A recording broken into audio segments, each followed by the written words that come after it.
Friends, welcome back to my YouTube channel. आज मैं उसी कंसेप्ट को ही आगे फर्दर करने वाली हूँ, दैट इज नंबर सिस्टम। सबसे पहले हम आज पढ़ेंगे इरैशनल नंबर के बारे में, फिर हम रैशनल और इरैशनल के बीच में डिफरेंस कंसीडर करेंगे कि क्या क्या होता है। सो फर्स्टली हम डिस्कस करते हैं इरैशनल नंबर के बारे में। Let's start it. So guys, irrational number जब भी हमारे माइंड में आता है तो हमारे माइंड में सिर्फ एक ही चीज आती है कि वो नंबर जो स्क्वायर रूट में लिखे जाते हैं उनको हम इरेशनल कहते हैं। बट एक्चुअली ये डेफिनेशन इसकी करेक्ट नहीं है। सो क्यों करेक्ट नहीं है, तो आज मैं वो पहले डिस्कस करूंगी। फॉर एग्जाम्पल, अगर मैं बात करूँ एक स्क्वायर रूट की, तो डेट इज 9 और इसके ऊपर मैंने स्क्वायर रूट लगा दिया तो ये रूट 9 बन गया। अपार्ट फ्रॉम दैट, अगर मैं बात करती हूँ रूट 3 की, रूट 4 की, तो आप देखोगे अगर मैं इसको बाहर निकालती हूँ तो ये हमारे पास 3 बन जाता है। और अगर मैं इसके बारे में बात करती हूँ तो इसको अब स्टिल हम रूट 3 ही लिखते हैं। लेकिन अगर हम रूट 4 के बारे में बात करेंगे, इट विल बी 2, तो आप देखो इसके बीच में 3 और 2 जो है हमारा अब इरेशनल नहीं रहता, ये एक नेचुरल नंबर बन गया है। तो ये डेफिनेशन बिल्कुल ही गलत है कि जो भी नंबर स्क्वायर रूट में लिखे जाते हैं वो हमारे इरेशनल कहलाते हैं। तो ये नंबर बिल्कुल ही गलत है। तो सबसे पहले मैं आज यही डिस्कस करूंगी। फॉर एग्जाम्पल, अगर मैं बात करती हूँ 1.010101 अप टू सो ऑन, या फिर अगर मैं डिस्कस करूँ 3.3333 एंड सो ऑन, अगर मैं और इसके अलावा कुछ और डिस्कस करूँ तो फॉर एग्जांपल अगर मैं बात करती हूँ 1.2 की, तो ये क्या होता है 1.4 पॉइंट समथिंग समथिंग कुछ भी हो जाता है इसके आगे।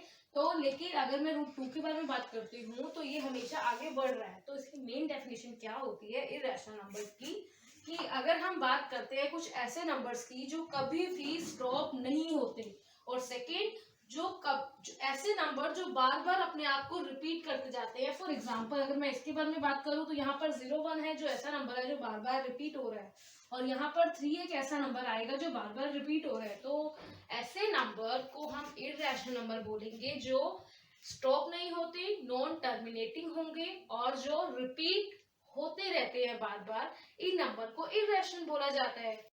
वैसे ही अगर मैं बात करती हूँ इररेशनल की जगह पे रैशनल नंबर के बारे में, तो वहीं पर ही इसी की जस्ट ऑपोजिट की डेफिनेशन हम बोल सकते हैं कि रैशनल नंबर ऐसे ही होते हैं डेसिमल वाले, लेकिन वो एक पॉइंट पे आके स्टॉप हो जाते हैं।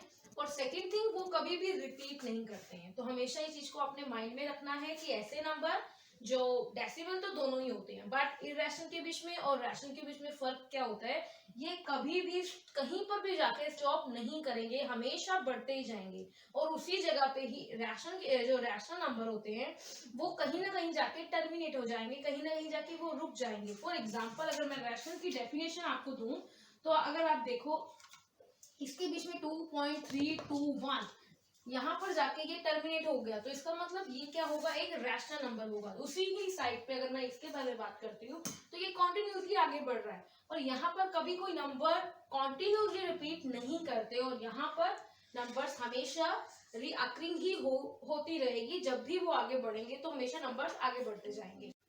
तो गाइस, हम सबसे पहले इसका एक एग्जांपल उठाया मैंने आपकी एनसीईआरटी की बुक में से। तो सबसे पहले हम इसको सोल्व करने का ट्राई करते हैं। इसमें आपसे पूछा गया है कि 3 रैशनल नंबर आपको निकालने हैं, 2 ही हमारे पास इरैशनल नंबर निकाले गए हैं। हमने पीछे ही अभी प्रीवियस वीडियो में आपने पढ़ा था, रैशनल नंबर वो होते हैं जो पी बाई क्यू की फॉर्म में लिखे जाते हैं और इट इज नेसेसरी कि नीचे 0 नहीं होना चाहिए। तो ये वैसी ही कंडीशन है। तो हमारे पास 2 रैशनल नंबर है और उसी के बीच में हमें 3 रैशनल नंबर निकालने हैं। तो इसके लिए आपको करना क्या होगा, सबसे पहले आपको ध्यान में रखना है कि इसके जो भी डिनोमिनेटर में जो भी बैठा है दोनों की वैल्यूज आपको इक्वल बनानी पड़ेगी। कैसे बना सकते हैं, हम कुछ मल्टीप्लाई कर सकते हैं, कुछ डिवाइड कर सकते हैं, सो डैट कि ये इक्वल बन जाए। तो इसमें हम करेंगे क्या, हमारे पास है 2/5 और आपके पास है 4/2। तो देखो, अगर मुझे 5 और 2 को इक्वल ही वैल्यूज बनानी है तो इसके लिए मुझे क्या करना पड़ेगा, अगर मैं 5 को 2 के साथ मल्टीप्लाई करती हूँ, अगर मैं मुझे मल्टीप्लाई करना है तो ऊपर भी मल्टीप्लाई करना पड़ेगा, सो डैट कि इसका बैलेंस सेम रहे। अगर ये करते हैं तो वी विल गेट 4/10। और यहाँ पर अगर मुझे सेम बनाना है, मतलब यहाँ पर मुझे डिनोमिनेटर में 10 बनाना पड़ेगा, इसके लिए मुझे यहाँ पर 5 से मल्टीप्लाई करना पड़ेगा। तो मुझे अगर नीचे 5 से मल्टीप्लाई करना है तो ये क्लियर आपको पता होना चाहिए कि ऊपर भी आपको 5 से मल्टीप्लाई करना पड़ेगा, सो डैट कि इसका बैलेंस हो। तो इसके लिए देखो, अगर आप मल्टीप्लाई करते हैं वी विल गेट 20/10। अब देखो, आपके पास डिनोमिनेटर में दोनों चीजें सेम बन गई हैं। आपके पास हो गया 4/10 एंड 20/10। अब इसके बीच में आप कोई भी 3 नंबर निकाल के आप इजिली दे सकते हो। मैंने दिया 4/10 और 20/10 के बीच में 5/10, 6/10 एंड 7/10। ये हमारे रिक्वायर्ड 3 नंबर्स होंगे। I take another example from your NCERT book, that is find 5 rational number between 3 and 4। ये फिर से हमारे पास वही क्वेश्चन आ गया है। वहां पर हमें 3 निकालने थे और ऑलरेडी हमारे पास 2 रैशनल नंबर गिवन थे। इसके बीच में आपके पास 3 और 4 दो नंबर्स गिवन है और इसके बीच में आपको 5 रैशनल नंबर फाइंड करने हैं। इसका स्टेप और सारा का सारा प्रोसीजर सेम ही रहेगा कि हमें नीचे वाले डिनोमिनेटर को इक्वल शो करना है, सो रेड के अंदर वाले नंबर्स को फाइंड कर सके। आपके पास है 3 और वहां पर है 4। अब देखो आप इसको कैसे निकालोगे कि नीचे जो नंबर होंगे हमारे पास वो सेम हो।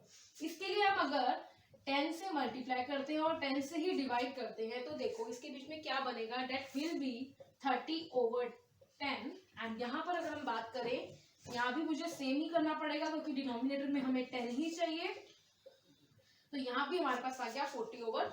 तो इसके बीच में आप इजिली से कोई भी 5 नंबर्स हैं जो वो निकाल सकते हो।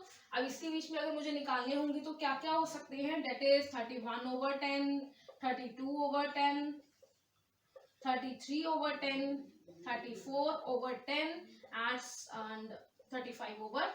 तो ये हमारे पास नंबर ऐसे होंगे जो इसके बीच में 5 नंबर जो रैशनल भी हैं और उसके बीच में कंटेन भी हो रहे हैं। So guys thank you for watching my video. As मैं होप करती हूँ आपको ये भी मेरी वीडियो बहुत अच्छी लगेगी। So all the best.